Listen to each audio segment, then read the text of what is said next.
And welcome back. Growing up in the Claremont section of the Bronx, our next guest fostered the careers of over 100 artists and achieved tremendous success in the music industry. Through his unwavering dedication through creating music, he's established a prolific and a multi-platinum selling career. Here now is the CEO of PlatinumBoy Music Incorporated and Multi-Platinum BadBoy Hitmen Record Producer Amadeus. And if people don't know, MD drummer for Trey Songz. You got Puff Daddy Combs, Bad Boy, Jennifer Lopez. The list goes on, but you're right here right now. I'm here, man. Always here. Good to see you again. Good to see you, my brother. How's everything going? I'm good, man. I'm in good spirits. I mean, we haven't really talked a lot since we talked through COVID, but you know, but after we really have like fell a little, but you're still staying doing the same thing. You know? Same for you. We're looking good. Thank you, my brother. Same. Well, let's get at it. I mean, how's things been? I mean, I know that for yourself, everybody knows that you're this producer, but yet and still, you've got great work. You go to Vegas every week. You're still going to Vegas. Yes, sir. Yes, and just got back from the NBA Summer League. So talk to us about it. So it's a nightclub out there called Dreas. Yes, sir. And you're the drummer. Yes, sir. I know it's really different and unique. You Right. know, a drum. You hear about DJs have residencies. You hear about artists having residencies, magicians, all kind of different things. But you know, for a drummer to have a residency at the #1 hip hop nightclub in Las Vegas is epic.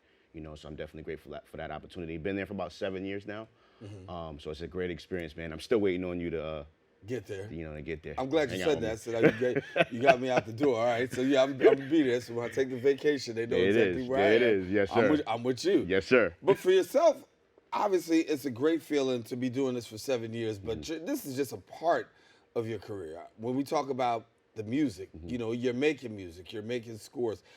Talk to us about the work that you've done for somebody who may not be so familiar. I gave people the body of work, but you know, being that musical director for, you know, Trey Songz, Jennifer, Puff Daddy, you know, Diddy, whatever, how you want to call it? It's a long list, man. I've been at this for 25 plus years, you know that. And being able to produce for over 100 artists, and some you mentioned, J-Lo, French Montana, Chris Brown, Tyga, Jeezy, Keisha Cole, T.I., Papoose, Remy Ma, the list goes on, scoring for ESPN, creating the ESPN First Take theme song, and Burger King and Sprite. Just a little kid from the Bronx that, you know, that I had dreams and visions of being a success musically. Didn't let anything stop me or block me from allowing those dreams to come true. And this is what hard work looks like, you know. Oftentimes, being where I'm from, you know, as you mentioned in the beginning of the interview, Claremont, 169th Washington Avenue, really tough neighborhood. You know, I've seen a lot, I experienced a lot, but I allowed all of those things to be motivation to push me to even live that dreams even more, to be able to make a difference, to be able to not be a statistic and be locked up, dead, in jail, doing all of the negative things. So it's like, how can I be from where I'm from, right, but be a light? Right. Be a light in a world or an area filled with negativity and darkness. So it's been a grind, it's a journey, ups and downs, just like anything else. You know. But when you love it and you have passion for whatever it is you do in life, you know, it's that pushes you forward. You know, we talked about all the celebrities, all the accolades, and you're a well accomplished person, and a person that's really been on the grind, as you said, for decades. But the fact is, you still remember home. Oh, absolutely. The fact is, you still come back home and you really want the message to come to kids and to young people. And share a little bit about the work that you've been doing, you know, in terms of getting young people motivated, letting them know what's happening right here in our very own community. You give away things, you know, you're out there, man. I think it's important. All my career, I always, whether on tour with Trey, and I would stop at different schools that was in the neighborhood in different cities, and like, yo, is there a school nearby? Let's pull up. You know, just for me to go speak to the kids and push them to chase and live their dreams. And then when the pandemic happened, I've always wanted to do a book, you know, a book just that kind of tells the story of how I became Amadeus, right? And we created a kid's book, you know, the story of Amadeus, and the beat goes on. It's been out for about a year now. And the reason why I wanted to do so is, you know, you go and sit and talk to kids. Some of them are listening, some of them are not. You know, and you might really say some really important things to them that goes in one ear and out the other, and then once they leave that building, life happens, you know, they're kids, they're doing whatever they need to do, and they might not necessarily be locked in. So my vision was, if I can leave them something tangible so that if they didn't hear nothing that day, right, you know, they can leave with something to refer back to in regards to, yo, this is Amadeus, he came to my school, he pulled up, he signed on my books, we took pictures, and then go back into that book and just, grab some kind of motivation in some kind of way. So that's what I've been doing recently. The school visits have been epic. I know you've been seeing them online and me posting them. I had about 6 commencement speeches this year at graduations, and it's a blessing. The music is amazing. It's cool. I love it. But your vision changes and what you're after changes, right? So now that I'm in this position, I want to use this position to just really make a difference, right? Because a new song comes out every second, every minute, every moment. There's a new artist, there's a new producer, there's a new songwriter, right? And if you was to ask me, what do I want to be remembered for? It's like the music is cool. Like I'm not taking anything away from the music, but they can forget about you in a second because of the next, right?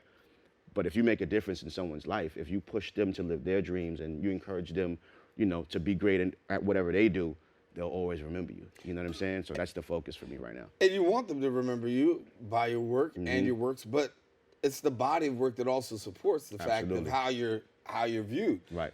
Recently, you know yourself, you're getting down with Rick Ross. Yeah. And you got an all-black orchestra? Yeah. And it's, so Rick Ross is another resident at Dre's, and we were performing at the nightclub one weekend, and he's just kind of like turning around. And I never performed with Ross ever, but I'm a fan of his music. So as a musician and as a drummer, it's like I got the cheat code. So he's performing, and I'm playing to his music for the first time, and he's like performing and turning around like, yo, who is this dude? And that's just the fan that I am of his music, and just so he was like, yo, I got an opportunity. I got something coming up, something special I would love to have you a part of. And I'm like, all right, cool. Right. It's just a real nonchalant way, being in the business for so long, you hear so many different things, you be promised so many different things. So I'm like, cool, when it happens, I'll get excited about it. And, got a phone call from the composer and the music director of the symphony, like, yeah, we're doing this show in Atlanta, all black orchestra. He said, the only way I'll do it is if I have Amadeus on drums. And that was like his exact words. And I'm like, me? And he's like, yeah. So it was amazing, sold out show, once in a lifetime. Just imagine hearing Rick Ross with a full band, with a 50-piece all black orchestra, and epic, yeah. How's that fit in history for you? Oh man, really powerful, right? Because I studied music in school, but everything really came organically. So I can't read music, right? And in order to even sit and play with an orchestra, you have to read music. Everybody that was there, that 50-piece orchestra, some of them knew his songs, some of them didn't, but everybody read the exact notes in the sheet music that was there. I just came in, sat on the drums and played. I didn't read anything. I didn't feel anything. I didn't have any rehearsals.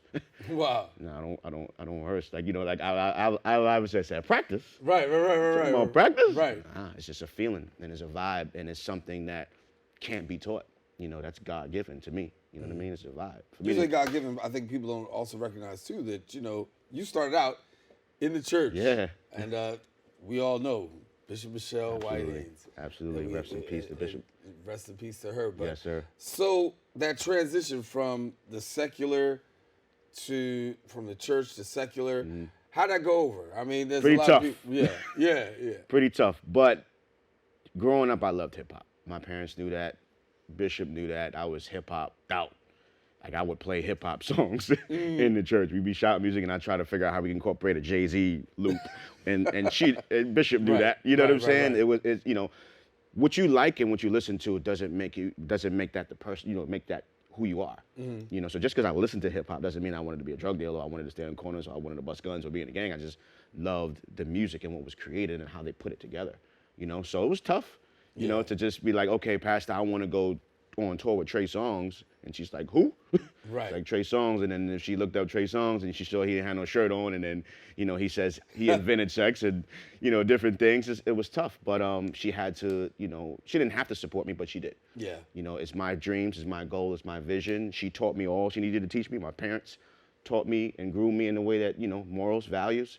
And it's like, okay, go out there in the world and do something. And then she realized that all of her teachings and even my parents are supposed to be out there. I'm supposed to be with Chris Brown. I'm supposed to be with Trey Songz. I'm supposed to be with the artists to share who I am and what I'm made of, and how God is my foundation and how He created and built who they're working alongside. So my calling was to be out on the road, the 50 Cent, the Lil Wayne. Like, we have real conversations. And we have these conversations, So if everybody's in the church, and in that one building, how do you reach the masses of those individuals that saying, nah, I'm not stepping for the church. I'll go to this show though.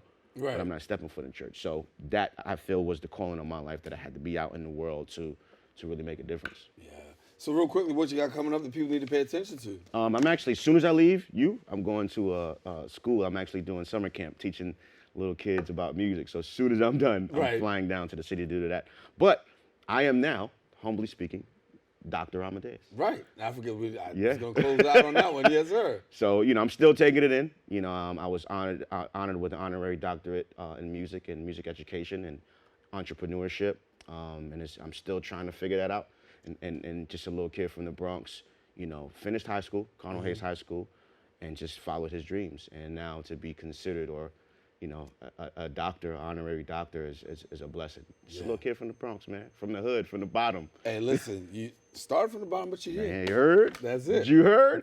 Good to see you, boy. My brother, always great to see you. Thank you for Amadeus, everything. thank you so much for being with us. Sir. And, yeah, as we say, always makes time to stop by here on the set. And, of course, you can check him out. Now, if you want more information, visit his website at IamKingAmadeus.com. Also, follow him on Instagram at Amadeus PBM. Encourage you, don't go anywhere. We'll be back with more Open coming up right after this.